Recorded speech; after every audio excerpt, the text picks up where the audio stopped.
Hi, this is Gil Robles. And before I go on to talk about what I'm doing and then also talk about some habits and beliefs that I hold on to, I just want to apologize for any noise that comes over from the background. I am getting steam, which is a good thing. I'm getting heat, which is a good thing. And so you might hear the radiator in the background as it's starting up. But other than that, I'll just go on to talk about what I want to talk about. First of all, I did a sketch a little while ago where I started this idea, not an original idea, but started this idea of painting, setting down these value squares that you see on the right. And so what I'm doing with that is I'm trying to, I'll take the dropper, select one of the values, and then it'll show up in that in the color editor in that diamond in the middle, and I'll slide that that circle over so that it'll get more of the color, and so but it will still stay that value. And so when I want to pick another color on that ring outside that diamond, I'll just pick another green or blue or whatever, and it'll change the color, but it will remain whatever value I selected. So that way I have some control of the values, that it's easier, it's not jumping all over the place, and it stays, it stays at that value that I selected. So other than that, and I'll add the thing that I always do, that is opening up a layer and decreasing the opacity of the layer, and just adding shade or adding tints or whatever, pretty much like glazing over the painting. So that's the only other thing I do, in addition to trying to stay close to these values and building up my painting that way. And then of course, like what I'm doing right now, the start of the painting is just really mapping out, just selecting the big shapes and defining the big shapes, and then letting those big shapes lead me to the smaller ones. So keeping it very simple, and going for, like I said, those big shapes, resolving those before I move on to the details. Details being less important, because if you don't have these big shapes right, the details are not going to matter.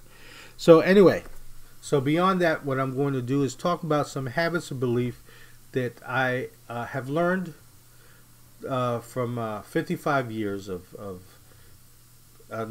not the whole entire 55 years of painting, but in my 55 years, and the majority of that I spent drawing and painting and learning how to draw and paint and so forth. Just some things that I believe in.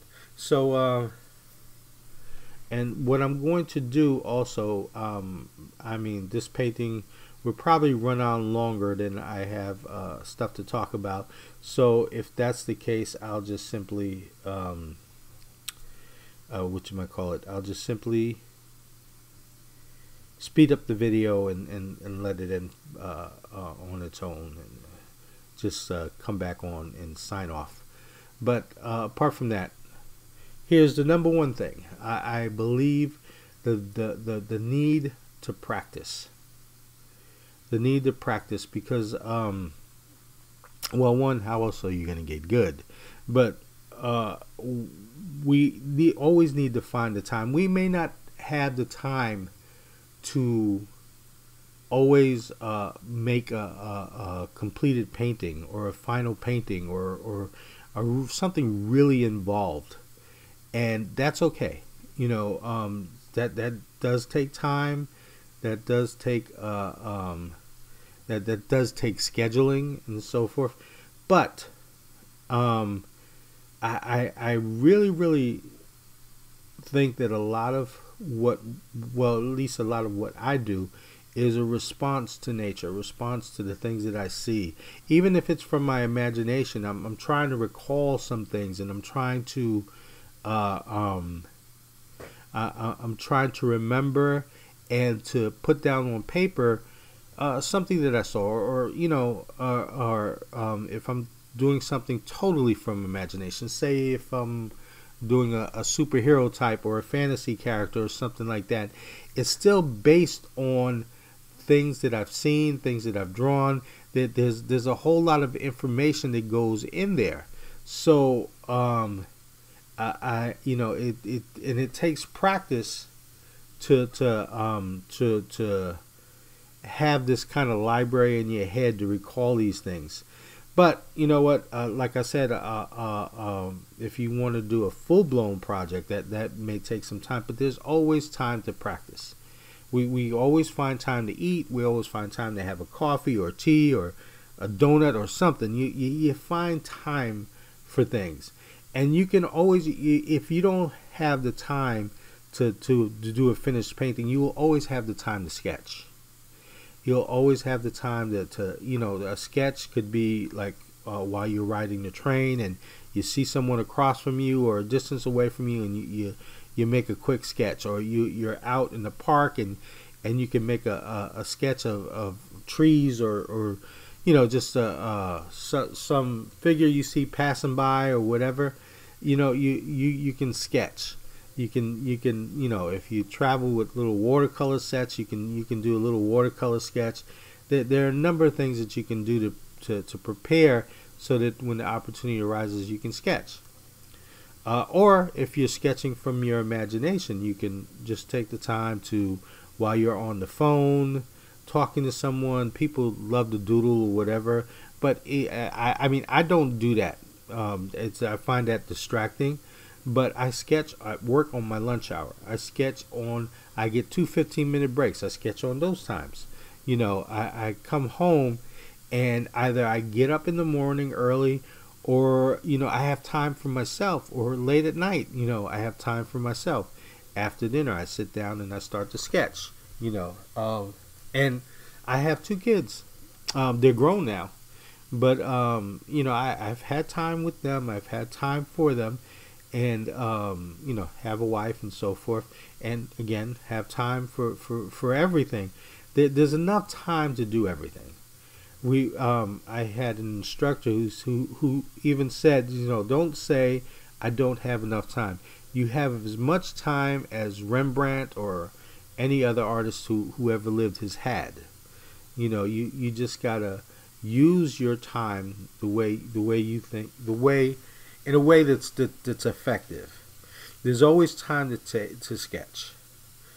So the second thing is, this painting is an example here in my as far as my laying this out. The more careful you plan the beginning, the easier the end will be.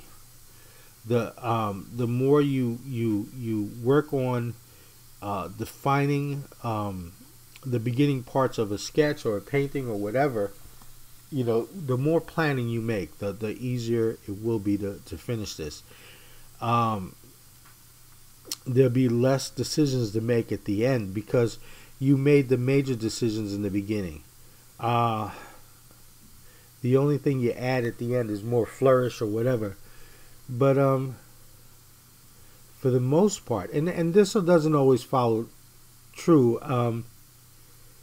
but for the most part, the more work you put into planning your painting, the more work you put into the start of a painting, the less work you have to do at the end.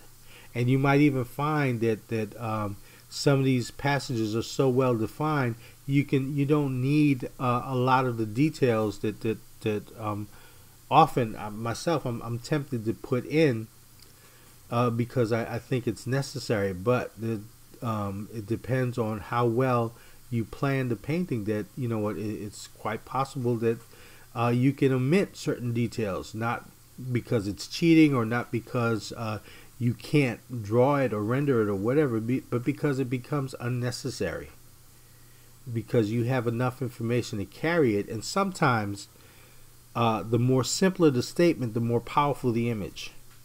So you can work on it that way. You can think of it, or you can think of it that way, that as long as in the beginning you're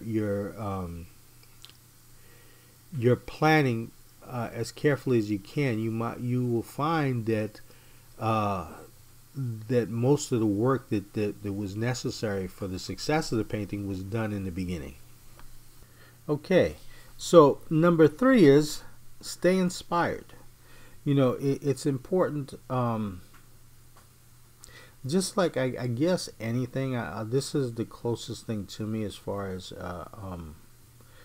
anything that I'm involved in is the arts is concerned, is that you know what, like, but I'm guessing it's like anything else. You need to stay inspired. You need to look at the things, or to explore the things that inspire you. One of the things that recently that I began to think about is that, you know what, you gather so many influence over the course of years, and sometimes you don't even know which ones are purely you and which ones are things that you were taught by someone else. And I really think there's some things that you get back to that inspired you in the first place, that inspired you to want to be an artist. And I started thinking about that, just thinking about where I first started looking at art. Now, as far back as I can remember, the things that I saw as a child were comic book illustrations, of course, and being inspired, or really finding that certain artists appealed more to me than others. And I collected comic books differently from most people. Not from most people. But from what I understand, some people followed the stories. They would follow the artists, but then they would follow what they call are the storytellers. If you're really, really into comic book art, as far as the whole package is concerned, I can see where that's very important. But I was more into the illustration. I was more into the artists that I found more appealing in terms of how well they drew their characters, or they drew their figures and so forth. And so I was more into the illustration part of it. So I followed comic books based on the artists that I like, and I also later on learned about illustrators, and I got really, really into illustrators and started following the illustrators that I liked. Guys like, of course, Norman Rockwell, but later on I started looking at the really painterly illustrators, guys like Dean Cornwell, N.C. Wyeth. Gosh, there's so many of them. J.C. Leyendecker, who was a big inspiration for Rockwell, but I started getting into these illustrators who like have these big meaty brushstrokes and so forth, and more of more spontaneity in their paintings and so forth. But still, the drawing and all of that appealed to me, and so I started because it was more of the not the sequential image, but the still images, the storytelling images, the paintings that interest me, and sometimes it just took one painting to tell a story, and even some of the other illustrators that I liked reflected some of the comic work that I liked before. Albert Dorn, which is another illustrator that I liked, and one of the things that led me to him was to find out that one of my favorite comic book illustrators, John Buscema, was inspired by Albert Dorn's work, and you could especially see it in John Buscema's work in the mid to late 60s, early 70s. This influence of Albert Dorn, but so I think it's important. But I started looking at these things, and I'm saying that I think it's important to stay inspired, and to, even if you reach a certain point, to look back and to rethink what are the things that inspired you to begin with. And you know, I also went on from learning about illustrators to learning about fine artists and so forth, and many painters that I love to look at. And in my mind, you know, I think of, I don't write down a list, but I can think of a list of artists who I'm really inspired by their work. And then, you know, you look around and you look at contemporary artists, and you try to find those that whose artwork appeal to you, because, you know, it's a source of inspiration. It's a source of look, you know, being able to look at someone's work. One, you can learn from them, from what they're doing, and you can also be inspired by the fact that, you know, there are other people that like to work, like to produce paintings, and who think like you do in some way, you know. So this is inspiring. You know, visit museums, buy books, magazines, whatever you find that inspires you. It may be that books are looking at the actual painting, of course, is a lot better than buying a book. But there are some paintings that you may never get to see in your lifetime. Some paintings that are in another country and so forth. So, you know, you buy books, you look at museums, you look at, especially, you know, when these big exhibits come around. One of the things that I can remember, and it still stay with me, is the times I've gone to museums. I've seen the original Rockwell paintings, original Sargent paintings. You know, I'll go in. I'm lucky enough to have lived and grown up in New York City, and I got the Metropolitan Museum. I've got a whole host of museums that I can go to, that I can look at the work of artists that inspire me, and then have great exhibitions every now and then. I also have the Society of Illustrator has a great gallery that they exhibit, like you know, works of illustrators in their collections, and different shows that they have. So yeah, so I mean, there are a lot of ways to stay inspired, but I think it's necessary. You can always think of anything else that people do that they apply the same idea to. If you're a musician, you are definitely inspired by the people who came before you, or by some contemporary, or so forth. And if you're an athlete, you are, you know, you're inspired by the people who came before you, and so forth. You also pull inspirations from your teammates, and from other people, you know, in the game around you, and so forth, whatever game that you play. So being inspired, staying inspired, is important. It's important to keep that flame going. Also, with that, take the time to encourage somebody else. And I don't think I see this as much as I used to, or as I've heard was a big deal. There was a time where you could approach illustrators and get advice, and a lot easier. I remember reading a story about John Romita, comic book artist, who was able to visit Dean Cornwell, and he I think he had some other job, but he was able to talk to Dean Cornwell about his interest in art, and Dean Cornwell was inspiring. He talked with him. He even gave him a few sketches that he had done, and so forth, to inspire him, and so that he can learn from. You don't see that a lot. Not that artists need to give their sketches away or anything like that, but that, you know what, you take the time to encourage someone. You take the time to just share what you know.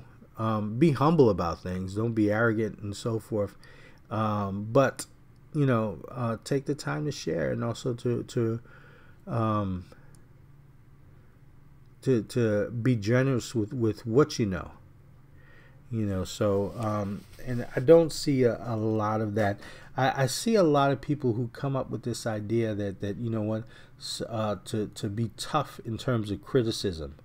Now, I don't agree with that. I think that you need to you need to give constructive criticism, but I don't think that being nasty or being rude is in any way a good thing. If it's not constructive criticism, if you're tearing someone down, then that's counterproductive. If it's it's not helpful, and I would not give unsolicited advice. I wouldn't give a person advice about their pay, because I don't know where they're at. I don't know what their thinking is, and if they didn't ask me for the advice, I wouldn't give it to them. If they ask me for something, if they ask me for criticism, then I would won't go beyond myself. Just give the best that I can give, and then what I'm not sure of, just don't volunteer because I'm not sure of it. But so many people, I've seen this on social media so much, complain that someone had criticized their work, and it's someone who they don't know. And it's people are feel free to give advice. People hear things that someone else says, and a lot of times it's not things that they put into practice themselves or that they entirely understand. But even if it is something, even if you're right, if you're going to give advice, it's with the attitude that this is going to help someone, and it doesn't help somebody when you're tearing them down. So I just generally don't do that. I don't give drawing or painting advice unless I'm asked about it. Unless it's something like this. I'm talking about something more specific, like if I'm criticizing somebody's work or something like that. I wouldn't do it unless that person asked me. Now, if I do a video where I talk about art or talk about what I think or talk about anything in relationship to any of that, it's different than speaking to someone directly and in some topic directly that involves art, because then you can either build or tear someone down that way. And I'm not interested in giving advice to tear anybody down. I wouldn't want to be treated that way, and I wouldn't want anybody else. I wouldn't want to treat anybody else that way. So if it's not constructive criticism, it's not helpful. Okay, the fifth thing is don't give up. Don't give up. What else are you going to do? I mean, if this is really your passion, if art is your passion, if you love art, if you have an ambition to be a good artist, and it's not wrong to be, it's not arrogant to have that ambition. One of my favorite quotes is from Hokusai, who talked about how, in his deathbed, this is may or may not be true, but this is one of the things that's said about him, that he said, as he was on his deathbed, he said, if I only had 5 more years, no, 2, what a great painter I would have been. So and then he also talked about how, in his younger days, this was not on his deathbed. He just said this, and this is a quote from him, actually, that in his younger days, he had a mania for drawing. And I'm paraphrasing, I don't remember the quote entirely, but he had a mania for drawing, and he talked about how he learned different things along the way, but he said anything before the age of 70 or 75 was useless, that he could throw all that away, that anything after that, he talked about where he started to begin to learn and understand about art. And then he talked about from where he's at now to when he reached a certain age, and he's talking about over the age of 100, that how much his art would change. And then he goes beyond that adding another 10 years or so, and talks about how, how every dot, every line will appear alive. And, he says if you live that long, you'll be able to see it. So I don't think that's an arrogance. I think that's an ambition. That's a passion for wanting to improve himself, wanting to be a better artist, wanting to go beyond what he knows. So I don't think that's wrong. I think that, what you don't give up, you have a passion for something, and you commit to that passion and you continue it. And you don't look at other people. Don't be jealous or envy anybody else's ability or success or whatever, because you're not competing with them. The only person you're competing with is yourself. You're trying to be better than you were the previous drawing or the previous painting. So you're trying to improve beyond yourself. Looking at someone else and being jealous of their success or so forth is just a waste of time, because they're going to continue on and hopefully do great things and continue to be a great artist. And because I believe that when a person gets along or gets at a certain point in their abilities, that they're that far along, that they've had the idea that they're only competing against themselves, because you can always find someone better. Or you know what? I don't know if better is the right word, but we all have our moments. If I can compare this to I loved baseball as a kid. I was not good at it. I was not good at baseball. I dropped the ball and struck out more often than anything else, but I loved to play the game. And the thing that I can remember the most, that I had my days. I had more days that I couldn't do anything right but I've had days where I played the game where I couldn't do anything wrong. And those were days to remember. So and I think art is kind of like that way. There are times, especially when you're up practicing and working at your craft every day, where it seems like you can't do anything wrong. And and maybe you are. I mean, but at that point, that's the best that you can do with where you're at, and you can see your growth. And maybe months from then, you might look at your painting and say, well, you know what? It wasn't as good as I remember.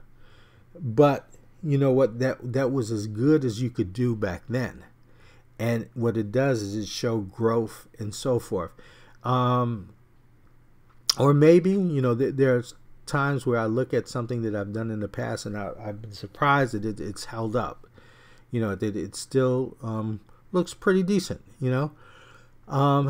but like art, to me, like those days where I played baseball or softball or whatever with my friends, was that there were times where I did very, very well. But art being your passion it's a different thing. So you work at it every day, and like I said, sometimes you can go beyond yourself, and I don't think that's unusual in anything. There are times in our lives where we seem to do better than we ever had before, and we find ourselves at a different place. What you want to do in practicing your art daily is to be as consistent with that as possible. That that more often than not, you're going beyond yourself, and that comes with just practicing every day. That comes with honing your craft and getting better and really thinking about art and so forth. And there are some days where you have more times than others, but there's definitely time within a day where you can go ahead and I mean, practice and make the time to do your very best. So don't give up. if you're really passionate about your art, the only thing that you're going to do by giving up is hurt yourself in the long run, because you're going to be missing something. You're going to be missing the thing that you value the most. So if this is your passion, don't give up. Don't give up. Just keep going.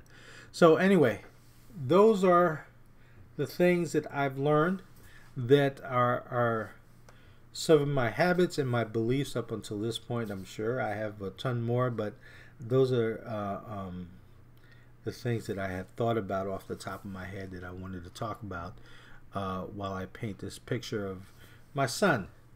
But I'm going to let this keep going. Again, I'm still going with that idea that that I'm holding to as far as these values are concerned. So the only three brushes that I use was the coarse synthetic brush, this fan brush that I'm using right now.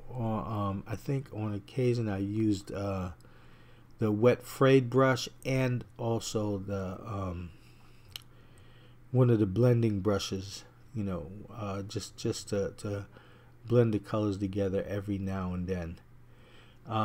So that's it. I'm just going to let this go ahead, and I'm going to speed up this video and let this thing finish out, and then before I close out, I'll just sign off.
Okay, so the sketch is just about done, and that's all this basically was a sketch. I had a picture of my son that was a black and white video picture actually, and so the color that you see here was all color that I had invented, and it wasn't part of the picture at all.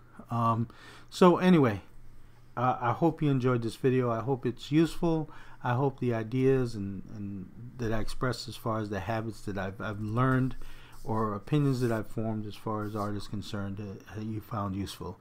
So until the next video, I will see you then. Bye-bye.